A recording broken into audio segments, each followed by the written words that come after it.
Anda bisa mendapatkan kebahagiaan dalam aktivitas apapun sekalipun sederhana. Tapi ketika kebahagiaan itu tidak diiringi dengan ridha Allah, rasanya itu akan selalu sementara. Kita butuh momen-momen baru untuk mendatangkan kebahagiaan itu. Tapi titik poin ketika Allah ridha dengan apa yang kita kerjakan, apa yang kita lakukan, maka Allah akan tanamkan satu cawan yang luas kandungannya, yang bisa menerima setiap keadaan dengan hal yang paling menyenangkan. Apapun yang kita lihat selalu nyaman, yang kita dapati kita ridha dengan apa yang Allah berikan. Keadaan itulah yang oleh Nabi itu diungkapkan dengan komen yang sangat simpel tapi dalam isinya. Kata Nabi, ajaban li amril mu'min. Orang beriman itu kalau benar imannya, maka kehidupannya itu mengagumkan. Bila dia mendapatkan kesuksesan, dia iringi dengan kesyukuran, sehingga sifatnya tetap proporsional. Dia sukses tapi ada keseimbangan dengan syukur, sehingga tidak berlebihan menyalurkan kesuksesannya itu, dan dengan sifat berlebihan itu hanya memberikan beban pada dirinya. Saya pernah sampaikan kan, di kesuksesan itu identik dengan gaya hidup. Rumus gaya di fisika itu kan selalu F1 banding lurus dengan F2. Apa yang didapat itu yang keluar. Tapi orang tidak boleh lupa bahwa F itu selalu berbanding lurus dengan P. Gaya berbanding lurus dengan tekanan, hukum Pascalnya. Semakin banyak gaya, semakin tertekan hidupnya. Itu bandingan nilai kehidupannya. Nah, jadi gaya itu diperkenankan, karena itu bagian dari energi. W sama dengan F dikalikan S, hukum energi kan begitu. Jadi hidup nggak mungkin kalau nggak ada energi.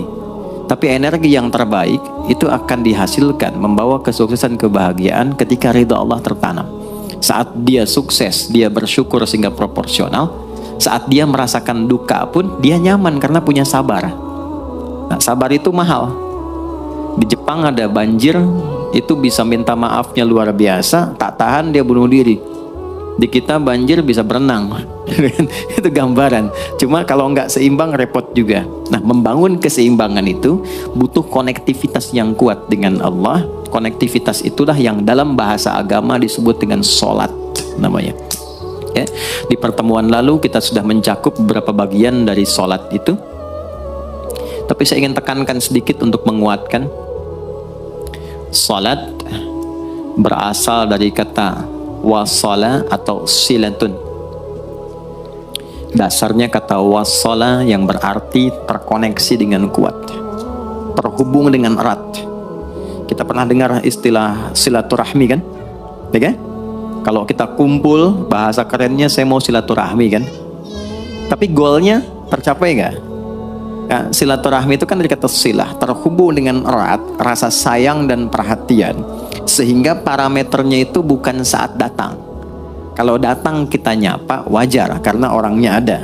Tapi kalau berpisah kita masih ingat, masih peduli, masih mendoakan, masih ngontak, itulah silah namanya. Di setiap keadaan kita masih terkoneksi. Keadaan kita yang terhubung dengan Allah, sehingga di setiap tempat kita diperhatikan, di pekerjaan kita dibimbing, di rumah tangga kita diiringi, sehingga semua berjalan mudah dan membahagiakan. Yang melatih kita untuk terkoneksi sehingga nggak putus dengan Allah, itulah yang disebut dengan sholat. Sehingga goal dari sholat itu adalah membangun konektivitas kita dengan Allah yang kuat. Itu yang dimaksud di Quran surah keempat An-Nisa di ayat 103. Fa'idha qadaytumus sholata, maka jika anda telah tuntas mengerjakan sholat, fadhkurullaha. Ukuran keberhasilan sholat anda itu ketika anda merasakan konektivitas dengan Allah mulai nyambung. Qiyaman, jalannya ingat Allah. Sehingga kalau orang jalan, bekerja di apapun, saat dia ingat Allah, dia bisa memfungsikan tubuhnya sehingga tidak mengerjakan apa yang Allah tidak sukai. Gak akan mungkin anda melihat sesuatu yang tidak Allah senangi dalam keadaan yang sama anda ingat Allah. Gak akan mungkin melangkah pada tempat yang salah saat ingat Allah. Dan itu tidak mudah, karena banyak orang keluar masjid pun setelah selesai sholat masih tertukar sendal. Padahal kalau dia ingat Allah, gak mungkin itu terjadi. Itu pelajaran dasarnya. Wa qu'udan wa ala junubikum, baik itu duduk bahkan sampai berbaring, ada koneksi. Nah, jadi singkatnya, sholat itu semua gerakannya, semua bacaannya, Dari mulai kita bertakbir sampai kita salam, bacaan yang mengiringi itu bukan sekedar gerakan hampa makna, formalitas kita bergerak dan berakhir, bukan sekedar membaca bacaan yang tidak ada isinya, tapi semua bimbingan bagaimana kita diajarkan langsung oleh Rasulullah bisa mengoneksikan lewat gerakan dan bacaan itu tersambung kepada Allah, sehingga feedbacknya semua apa yang kita bacakan dijawab oleh Allah. Semua gerakan yang kita lakukan ini hakikatnya bimbingan tentang inti kehidupan kita.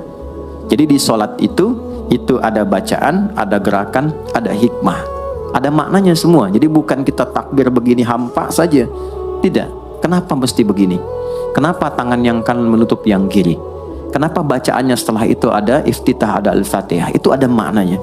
Dan dahsyatnya semua profesi-profesi sahabat dan generasi setelahnya yang belajar dengan benar tentang sholat ini, itu semua merubah hidupnya jadi lebih sukses dari apapun yang mereka pilih dalam menjalani hidup. Dan yang paling hebat, itu yang menjadikan Nabi mendapat perintah pertama bukan zakat, bukan haji, bukan umrah, bukan puasa, tapi sholat. Dan perintahnya khusus, spesial, disampaikan dalam peristiwa Isra Mi'raj untuk memberikan pesan begitu tingginya nilai sholat ini untuk kehidupan manusia.